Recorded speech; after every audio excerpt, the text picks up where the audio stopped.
The rain drummed against the windows of Bloom & Design, the boutique marketing agency Emily Martinez had built from nothing in downtown Austin, Texas.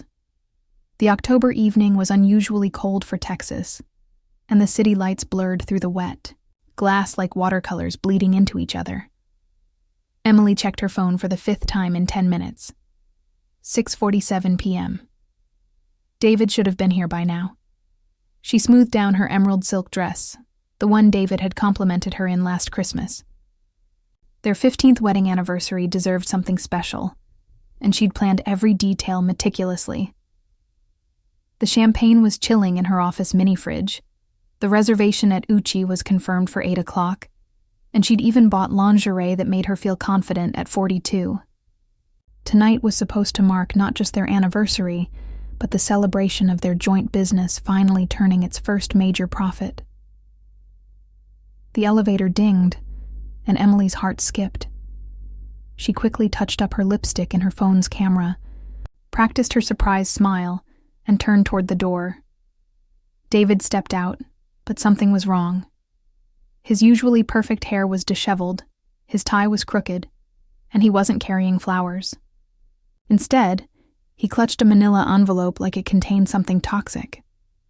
"Happy anniversary, baby," Emily said, forcing brightness into her voice. "I know we said we'd meet at the restaurant, but I thought we could have a drink here first, and... Emily, we need to talk."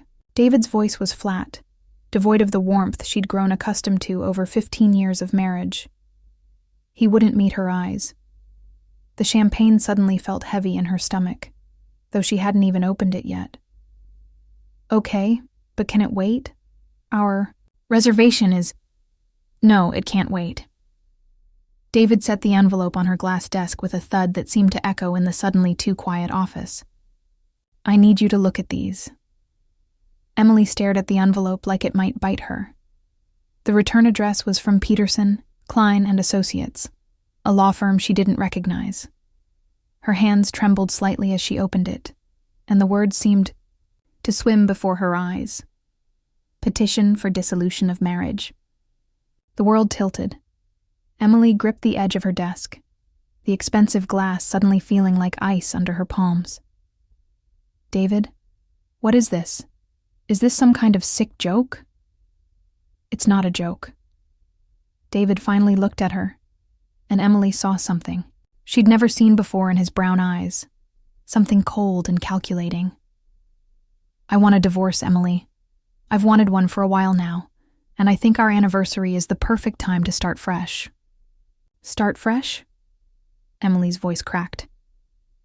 "David, we just celebrated paying off the business loan last month. We were talking about having a baby, maybe buying that house in Westlake. What are you talking about?" David loosened his tie completely, and Emily noticed he wasn't wearing his wedding ring. When had he stopped wearing it? How had she not noticed? "I've been thinking about this for months, Em. We're different people than we were when we got married. I want different things now." "Different things? Like what?" Emily's voice was rising, and she could hear the hysteria creeping in. She forced herself to breathe. "David, talk to me. We can work through whatever this is. 15 years doesn't just disappear because you're having some midlife crisis." "It's not a midlife crisis." David's jaw tightened. "I've met someone else." Chapa. Words hit Emily like a physical blow. She actually stumbled backward, her hip catching the corner of her desk. "You've what?" "Her name is Jessica. She's 28. She works in pharmaceutical sales, and she makes me feel alive again." David's voice took on a dreamy quality that made Emily's stomach lurch. "She doesn't nag me about taking out the trash, or remember every stupid argument we've had. She laughs at my jokes." "Em, when's the last time you laughed at my jokes?" Emily felt like she was drowning. "I laugh at your jokes. I laugh all the time." "David, please, can we just sit down and talk about this? There has to be something we can do. Counseling or..." "I don't want counseling. I want out." David straightened his shoulders like he was preparing for battle. "Look, I'm trying to make this easy for both of us. The papers are fair. We'll split the business assets 50-50. You can keep the house and we'll both walk away clean. Emily's mind was reeling, but something in his tone made her focus. Split the business? David, this is my business. I started Bloom & Design 3 years before we even met. You came on as a partner after we got married, but I've been handling the finances for the last 5 years. I've put just as much work into this company as you have. David's voice was getting harder, more defensive. Besides, Texas is a community property state. Half of everything we've built together is mine. Something cold settled in Emily's chest. This wasn't the David she'd fallen in love with, the man who used to bring her coffee in bed and leave little notes in her laptop bag. This person was a stranger wearing her husband's face. How long, David? How long have you been planning this? Planning what? Don't play dumb. The divorce papers are professionally prepared. You've clearly thought about asset division. You've found an apartment, haven't you? How long have you been preparing to leave me while I've been planning our anniversary dinner? David had the grace to look slightly ashamed. A few months. A few months. Emily repeated the words slowly, tasting their bitterness. So while I was working 16-hour days trying to land the Morrison account, while I was planning our anniversary trip to Napa, while I was talking to Dr. Chen about fertility treatments, you were planning your exit strategy. Emily, don't make this harder than it has to be. Harder than it has to be? Emily laughed, but there was no humor in it. David, you just handed me divorce papers on our wedding anniversary, after 15 years. While I'm wearing the dress, you said made me look beautiful. In the office where we've worked side by side for a decade, how exactly could this be harder? David shifted uncomfortably. Look, I know the timing isn't great. The timing isn't great? Emily's voice was getting dangerously quiet. The timing isn't great. David, I took out a second mortgage on my house to keep this business afloat during COVID. I've worked 7 days a week for the past 2 years to build what we have. I've put off having children because you said we needed to focus on the business first, and you think the timing isn't great? I didn't ask you to do any of that. The words hung in the air like a slap. Emily stared at her husband, soon-to-be ex-husband, and felt something die inside her chest. Something that had been tender and trusting and hopeful. Get out, she whispered. Let's not. Get out. Emily's voice echoed off the glass walls. Get out of my office. Get out of my business. Get out of my life. David hesitated for a moment, and Emily saw a flicker of the man she'd married. But then his expression hardened again. I'll have my lawyer call yours. We can settle this like adults. I don't have a lawyer. Well, you should probably get one. David headed for the door, then paused. For what it's worth, Em, I really did love you. I love her more. The door closed behind him with a soft click, leaving Emily alone with the divorce papers and the sound of rain against the windows. She stood there for a long moment, staring at the legal documents that had just blown up her life. Then she walked to her mini fridge, pulled out the bottle of Dom Perignon she'd been saving, and poured herself a glass. Her phone buzzed with a text from her best friend Sarah. How's the anniversary dinner? Send pics! Emily stared at the message, then at her reflection in the dark window. Her mascara had started to run, creating dark streaks down her cheeks. She looked like a ghost of herself, haunting her own life. But as she sipped the champagne and let the bubbles burn her throat, something else began to replace the shock and heartbreak. Something harder and sharper. David thought he could just walk away. He thought he could spend months planning his exit, while she poured her heart and soul into their shared life. He thought he could take half of everything she'd built and run, off with some 28-year-old pharmaceutical sales rep. Emily Martinez had built a successful business from nothing. She'd survived the 2008 recession, the COVID pandemic, and countless clients who thought they could walk all over her because she was a woman in her 40s running her own company. She hadn't survived all of that to let David Walker destroy her now. She picked up her phone and started searching for divorce attorneys in Austin. If David wanted a fight, she'd give him one. But first, she was going to figure out exactly what he'd been hiding during those months of planning. Because something in his eyes when he'd talked about splitting the business assets told her there was more to this story. And Emily Martinez had always been very good at getting to the bottom of things. The champagne tasted bitter, but she finished the glass anyway. After all, it was still her anniversary. She might as well celebrate the end of one chapter of her life and the beginning of whatever came next. Outside, the rain continued to fall, washing the city clean. 3 days after the anniversary ambush, Emily sat in the sleek downtown office of Rebecca Chen, one of Austin's most ruthless divorce attorneys. The contrast between Rebecca's office and Emily's own warm, plant-filled space was stark. All black. Leather, chrome, and windows that looked out over the Texas state capitol. Rebecca herself was equally intimidating. A petite woman in her 50s with silver hair pulled into a severe bun and eyes that missed nothing. "Let me get this straight," Rebecca said, reviewing the divorce papers David had served. "Your husband, of 15 years, handed you divorce papers on your anniversary, claims he wants a 50-50 split of the business you founded and mentioned he's been planning this for months?" Emily nodded, clutching her coffee cup like a lifeline. She'd barely slept in 3 days, surviving on caffeine and righteous anger. "He also said he's been seeing someone else. Jessica, 28, pharmaceutical sales. And the business, Bloom, and design. You started this before you were married?" 3 years before. I have all the documentation. The original business license, the first bank account, the lease on my original office space. David joined as a partner after we got married, but only because I needed help with the financial side of things. Rebecca made a note. "Has he been handling the day-to-day finances?" "For the past 5 years, yes.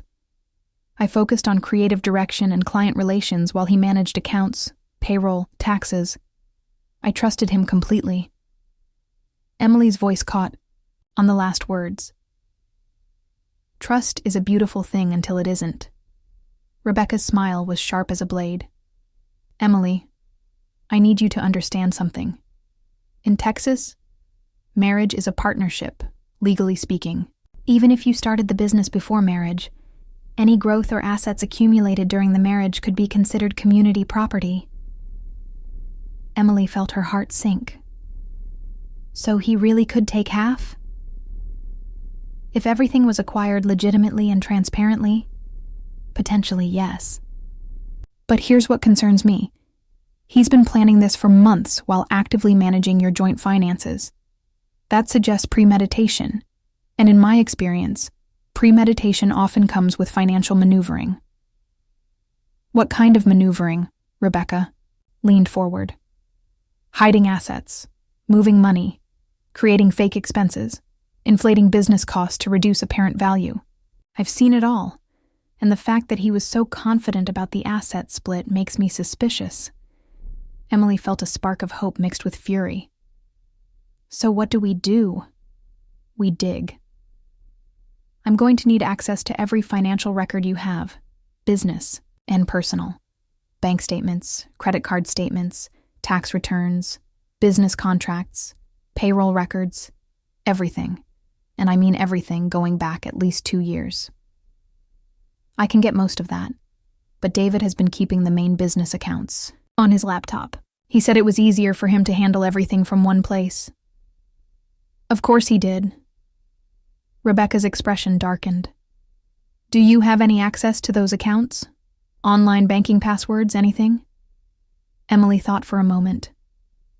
"We used to share a password manager, but he changed the master password about 6 months ago. Said there had been security breaches and we needed to update everything."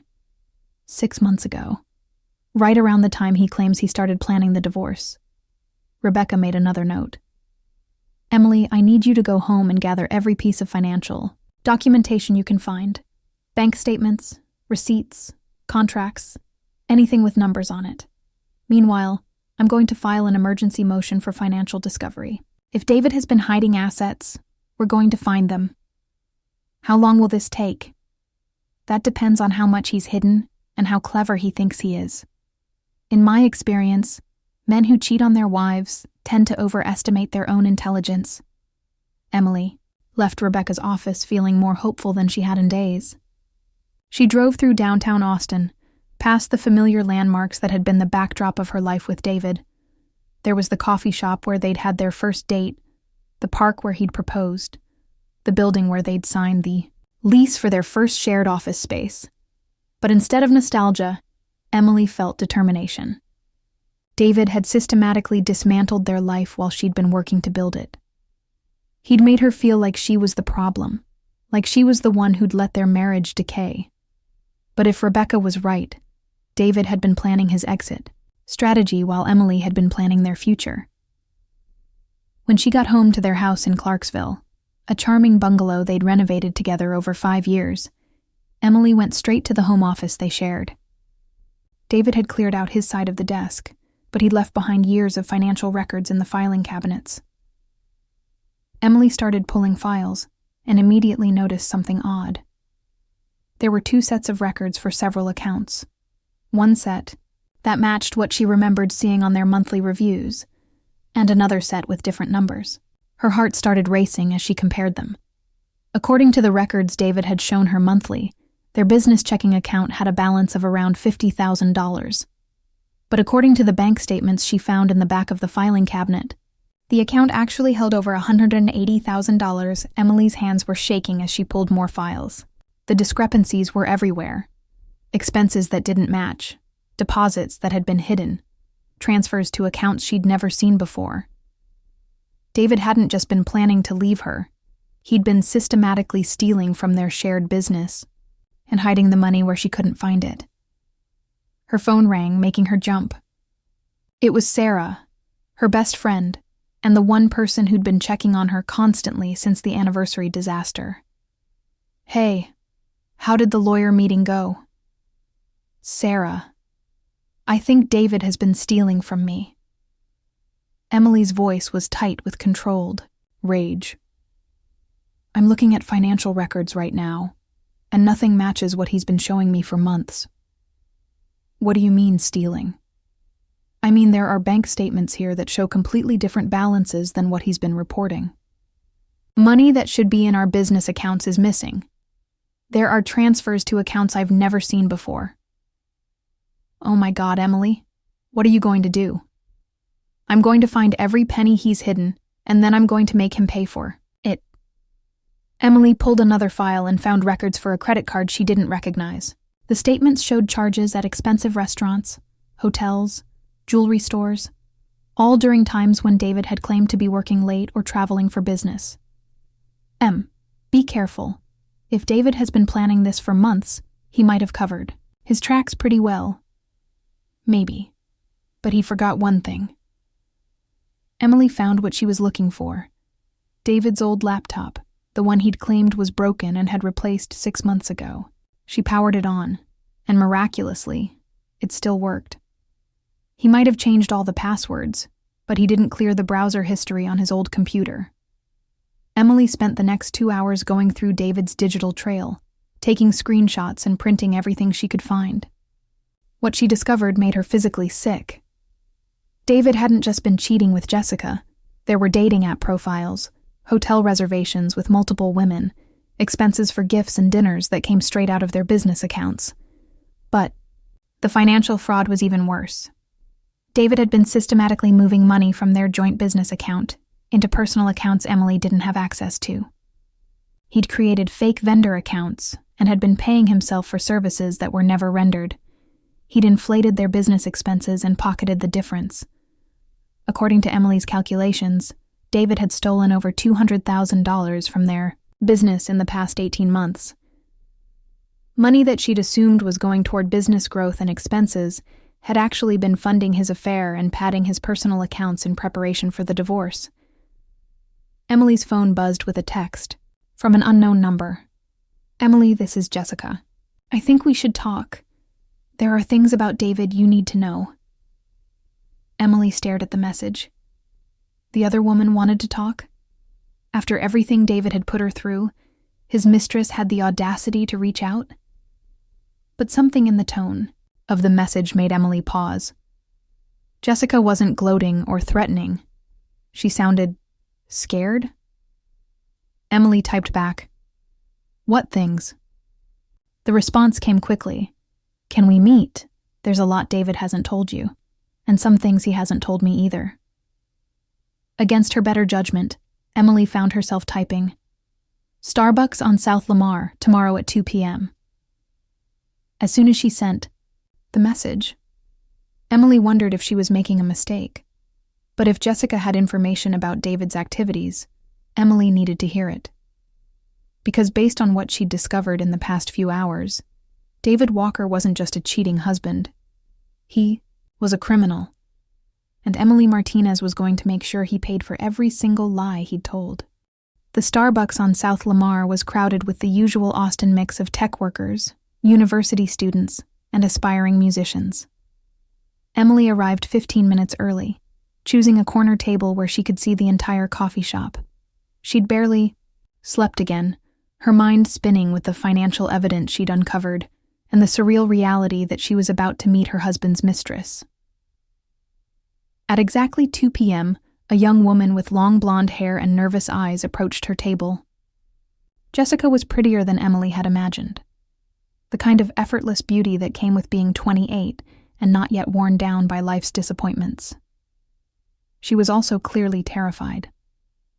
"Emily?" Jessica's voice was soft, with a slight Texas drawl. "Thank you for meeting me. I wasn't sure you would." "I wasn't sure I would either." Emily gestured to the empty chair across from her. "Sit down, talk." Jessica sat down carefully, clutching a venti coffee like armor. "I need you to know that I didn't know about you. Not at first. David told me he was divorced, that it had been finalized months ago." Emily felt a bitter laugh escape. "When did you find out the truth?"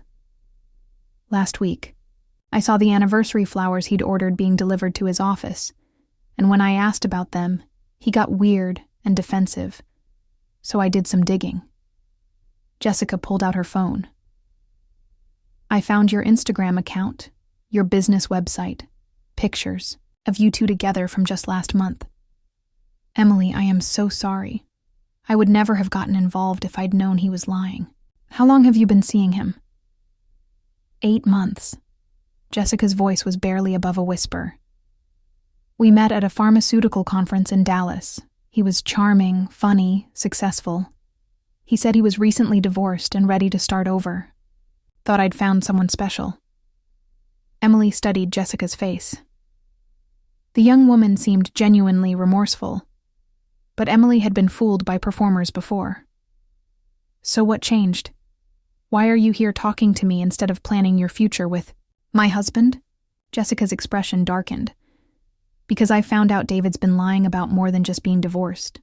Emily, has he ever mentioned investing in cryptocurrency?" "Cryptocurrency? No, never. David always said crypto was too risky for our business. Investments." "Well, he's been trading crypto for months using your business accounts. And he's been losing big." Jessica pulled up something on her phone. "He asked me to invest in a sure thing last month. Said he had inside information about a new coin that was going to explode. I gave him $20,000, Emily, my entire savings account." Emily felt the blood drain from her face. "What happened to the money?" "Gone. All of it. And when?" "I started asking questions. David told me that the market was volatile and I needed to be patient. But then I started doing my own research and the coin he invested in, it doesn't exist. It was a complete scam." "So David lost your money and then what?" Jessica's hands were shaking as she set down her coffee. "He asked for more.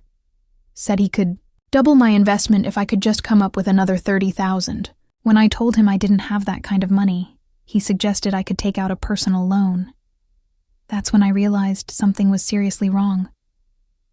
Emily's mind was racing. If David had been trading crypto with their business accounts and Losing money, that would explain some of the missing funds she'd discovered. But it also meant the situation was even worse than she'd thought. Jessica, I need to ask you something, and I need you to be completely honest with me. Has David ever asked you to sign anything? Any documents, contracts, investment papers? Actually, yes. About 3 months ago, he said he wanted to add me to one of his investment accounts so I could see the returns in real time. I signed some papers, but I didn't really read them carefully. He said it was just standard investment documentation. Emily felt her stomach drop. Do you have copies of what you signed? I think so. At home. Why? Because I think David might have been using you to hide assets. If he put investment accounts in your name, he could claim they belong to you instead of being part of our marital assets. Jessica went pale. You think he was using me? I think David has been using everyone. Emily pulled out her phone and showed Jessica some of the financial records she'd photographed. Look at this. David has been stealing money from our business for months, creating fake expenses, moving money to hidden accounts, inflating costs. I think the cryptocurrency story might be a cover for where some of that money really went. Jessica studied the documents, her expression growing more horrified by the minute. Emily, there's something else. David's been talking about moving to Costa Rica. He said once his business obligations were settled, we could start fresh somewhere. Tropical. He's been learning Spanish using some app on his phone. Costa Rica? Emily's voice was sharp. Costa Rica doesn't have an extradition treaty with the United States for financial crimes under a certain threshold. How do you know that? Because I watch a lot of crime documentaries, and because I'm starting to realize that I've been married to a criminal. Emily leaned forward. Jessica, I need your help. If David has been using you to hide assets or launder money, you could be in legal trouble too. But if you cooperate with my attorney, we can make sure you're protected. Jessica was quiet for a long moment, staring into her coffee. I really thought he loved me. I thought I was special. You were special. You were young and trusting, and you had money he could steal. That made you very special to David. Tears started forming in Jessica's eyes. I feel so stupid. Don't. David is a professional manipulator. He convinced me to trust him with my entire business and life savings. He had 15 years to perfect his technique with me, and he still managed to fool you in just 8 months. That doesn't make you stupid. It makes him dangerous. Emily's phone buzzed with a text from Rebecca Chen. Emergency hearing scheduled for tomorrow at 10 a.m. Judge granted our motion for immediate financial discovery. Bring everything you found. Emily showed the message to Jessica. My attorney got us an emergency hearing. If you're willing to testify about what David told you and show us those investment documents you signed, we can stop him from hiding assets and possibly get your money back too. What if he comes after me? What if he gets angry? Jessica, David is about to be exposed as a thief and a fraud. He's not going to have time to come after anyone. He's going to be too busy trying to stay out of prison. Jessica nodded slowly. Okay, I'll help. But I want one thing in return. What's that? I want to be there when you destroy him. Emily looked at this young woman who'd been just as deceived and manipulated as she had been, and felt something she hadn't expected. Sisterhood. David had tried to pit them against each other, but instead, he'd created an alliance. Deal, Emily said, extending her hand. Let's make sure David Walker gets exactly what he deserves. As they shook hands, Emily felt a surge of power she hadn't experienced since before her marriage began to fall apart. David thought he was clever, thought he could manipulate and steal and lie his way to a new life in Costa Rica with stolen money and a naive young woman. But David had made one crucial mistake. He'd underestimated the women he'd tried to destroy. And Emily Martinez was about to show him exactly how costly that mistake would be. The Travis County Courthouse was buzzing with morning activity as Emily walked through the metal detectors. Rebecca Chen beside her and Jessica trailing nervously behind. Emily had barely slept, but she felt more alert and focused than she had in months. Today was the day David would finally face consequences for his lies and theft. "Remember," Rebecca murmured as they climbed the courthouse steps. "Let me do the talking unless the judge asks you a direct question. David's attorney is going to try to paint you as a vindictive ex-wife who's making false accusations. Stay calm, stick to the facts, and let the evidence speak for itself." Emily nodded, clutching the thick folder of financial documents they'd assembled over the past week. Jessica had provided copies of the investment papers David had tricked her into signing, which turned out to be accounts worth over $300,000, money that had been systematically stolen from Bloom & Design and hidden under Jessica's name without her knowledge. They entered courtroom 4, and Emily's heart jumped when she saw David sitting at the plaintiff's table with his attorney, Marcus Peterson. David looked confident, even smug, wearing his best navy suit and the Rolex watch Emily had given him for their 10th anniversary. He barely glanced at her when she walked in, but his expression changed dramatically when he saw Jessica. "What the hell is she doing here?" David whispered loudly to his attorney, loud enough for half the courtroom to hear. "Language, Mr. Walker," Judge Patricia Morrison said sharply as she entered the courtroom. Judge Morrison was a woman in her 60s with steel gray hair and a reputation for having no patience for financial fraud. "This is my courtroom, and you'll conduct yourself accordingly." "All rise for the Honorable Judge Morrison," the bailiff announced. As everyone sat down, Emily felt a surge of confidence. She'd done her homework on Judge Morrison. The woman had spent years as a prosecutor before becoming a judge, and she was known for being particularly harsh on men who tried to cheat their wives out of marital assets. "We're here today," Judge Morrison began, "for an emergency hearing regarding the dissolution of marriage between David Walker and Emily Martinez Walker, specifically concerning allegations of hidden assets and financial fraud. Ms. Chen, you filed this motion. Present your case." Rebecca stood, her voice clear and commanding. "Your Honor, we have discovered evidence that Mr. Walker has been systematically stealing money from the marital business, hiding assets in third-party accounts, and preparing to flee the country with fraudulently obtained funds." David's attorney jumped up. "Objection, Your Honor. These are serious allegations being made without proper evidence or— Mr. Peterson, this is a hearing, not a trial. Sit down." Judge Morrison's voice could have cut glass. "Ms. Chen, continue." "Thank you, Your Honor. I'd like to call Emily Martinez Walker to the stand to present the financial evidence we've discovered." Emily approached the witness stand on shaking legs, but her voice was steady as she was sworn in. For the next 20 minutes, she methodically presented the evidence of David's theft, the hidden bank accounts, the fake vendor payments, the cryptocurrency trading losses, the credit card statements showing expenses for his affairs. "Mrs. Walker," Rebecca said, "can you tell the court how much money you believe your husband has stolen from your joint business?" "Based on the records I've reviewed with forensic accountant Patricia Williams, we estimate David has misappropriated approximately $400,000 over the past 18 months. David's face had gone pale, but his attorney whispered something in his ear and he straightened up, trying to look confident. "And Mrs. Walker, do you have evidence of where this money went?"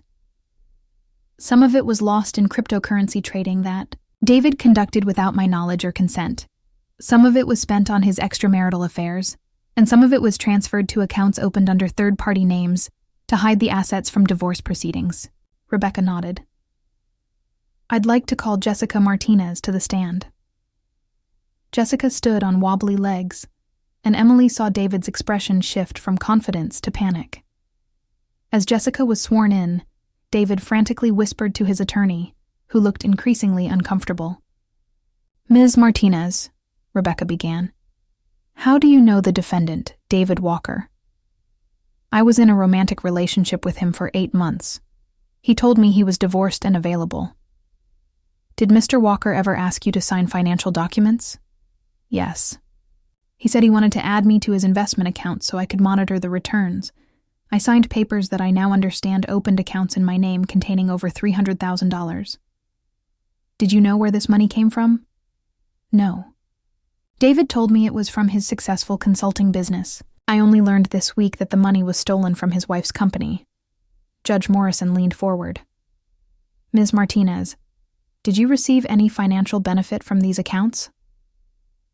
No, Your Honor. In fact, David convinced me to invest my own savings, $20,000, into a cryptocurrency scheme that turned out to be fraudulent. I lost everything. The judge's expression darkened as she looked at David. Mr. Peterson, would your client like to respond to these allegations? David's attorney looked like he wanted to be anywhere else. Your Honor, my client maintains that any business transactions were conducted with proper authority as a 50% partner in the company and— Mr. Peterson, Judge Morrison interrupted. I've been reviewing the business incorporation documents. Bloom & Design was founded by Mrs. Walker 3 years before her marriage.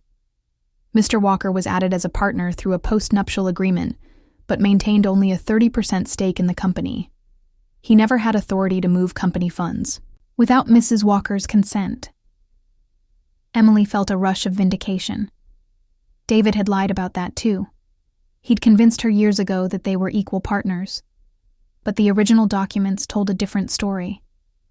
Furthermore, Judge Morrison continued, I'm looking at bank records that show systematic transfers of funds to accounts that appear to have been opened for the express purpose of hiding assets from divorce proceedings. Mr. Walker, do you have an explanation for this? David finally spoke, his voice tight with barely controlled anger. Your Honor, I was protecting our assets from my wife's irresponsible spending. She was hemorrhaging money on unnecessary business expenses, and I was trying to preserve our wealth. By stealing it and hiding it in accounts opened under false pretenses? Judge Morrison's voice was ice cold. Mr. Walker, I've seen a lot of creative interpretations of asset protection in my courtroom, but outright theft is not one of them. Rebecca stood again. Your Honor, we'd also like to present evidence that Mr. Walker has been making preparations to flee the country. We have evidence of travel plans to Costa Rica, a country with limited extradition agreements for financial crimes. David's attorney was frantically shuffling papers, but Emily could see the defeat in his posture. There was no defending against the mountain of evidence they'd assembled. Judge Morrison was quiet for a long moment, reviewing the documents spread before her. Finally, she looked up, her expression severe. Mr. Walker, I'm issuing the following orders immediately. First, all assets currently held in accounts under Ms. Jessica Martinez's name are to be frozen and will be returned to Bloom & Design pending final divorce proceedings. Second, you are to surrender your passport to this court immediately. You are not to leave Travis County without court permission. David jumped to his feet. Your Honor, you can't— Sit down, Mr. Walker, or I'll hold you in contempt. Judge, Morrison's voice could have frozen water. Third, I'm ordering an immediate forensic audit of all business and personal accounts associated with both parties. Fourth, I'm granting Mrs. Walker temporary full control of Bloom & Design and all associated assets. Emily felt tears of relief starting to form. She was going to get her business back. She was going to get her life back. Finally, Judge Morrison continued, I'm referring this case to the District Attorney's Office for potential criminal charges. Mr. Walker, the evidence presented today suggests you've committed multiple felonies, including theft, fraud, and money laundering. You should probably get yourself a criminal attorney. David's face had gone completely white. This is insane. Emily, you're destroying me over hurt feelings about a divorce. This is vindictive and— Mr. Walker, Judge Morrison's voice cracked, like a whip. You will not address your wife directly in my courtroom. And frankly, sir, you destroyed yourself the moment you decided to steal from your spouse and lie under oath. As the judge continued outlining the terms of the emergency orders, Emily felt a hand squeeze her shoulder. She turned to see Jessica giving her a supportive smile, and Emily realized that David's betrayal had inadvertently given her something valuable, an ally, and maybe even a friend. 3 months later, Emily stood in the parking garage beneath her office building, holding the keys to David's BMW M5, the car he'd bought with stolen money from their business. The settlement had been finalized that morning, and the judge had awarded Emily not just her business back, but substantial damages for the theft and emotional distress David had caused. David had been sentenced to 18 months in federal prison for wire fraud and money laundering. His dreams of Costa Rica and cryptocurrency riches had evaporated the moment Judge Morrison referred his case to federal prosecutors. The pharmaceutical sales rep Jessica had moved back to Dallas and started over, but she and Emily had kept in touch, bonded by their shared experience of David's manipulation. Emily clicked the key fob and watched the BMW's lights flash in response. She'd initially planned to sell the car immediately, but Rebecca had suggested something more poetic. "Drive it," she'd said. "Every day. Past his apartment, past the restaurant where he proposed, past every place that holds memories of him. Take back your city." So Emily had been driving David's car for 3 months now, and every morning when she pulled into the Bloom & Design parking garage, the business that was now fully hers again, she felt a surge of satisfaction. The car, that David had seen as a symbol of his success, was now a daily reminder of his failure. Her phone buzzed with a text from Jessica. "Saw the news about David's sentencing. How are you feeling?" Emily typed back. "Like justice tastes better than revenge." As she walked toward the elevator, Emily thought about how much her life had changed since that terrible anniversary night 6 months ago. Bloom & Design was thriving. Without David's secret cryptocurrency gambling and theft, the business was actually more profitable than Emily had realized. She'd hired 2 new employees, landed 3 major clients, and was finally able to pay herself the salary she deserved. More importantly, Emily had rediscovered who she was outside of her marriage to David. She'd started taking salsa dancing lessons, joined a hiking group, and was even casually dating a kind veterinarian named Carlos, who made her laugh and never once asked her to handle his finances. The elevator dinged as it reached her floor, and Emily smiled as she walked into the bright, plant-filled office space that was entirely hers now. On her desk was a framed photo from last month, herself and Jessica at Jessica's new apartment. In Dallas, both of them laughing and holding champagne glasses, they'd toasted to survival, to justice, and to the knowledge that they were both stronger than the man who'd tried to destroy them. Emily's assistant, Maria, looked up from her computer with a grin. How did it feel, driving David's car to court? For his sentencing? "Like taking back my power," Emily replied, settling into her chair and looking out at the Austin skyline, 1 mile at a time. The sun was setting over the city, painting the sky in brilliant oranges and purples. Emily had always loved Austin sunsets, but for years, she'd been too busy trying to save her marriage and business to really notice them. Now she made a point of watching them every evening from her office window.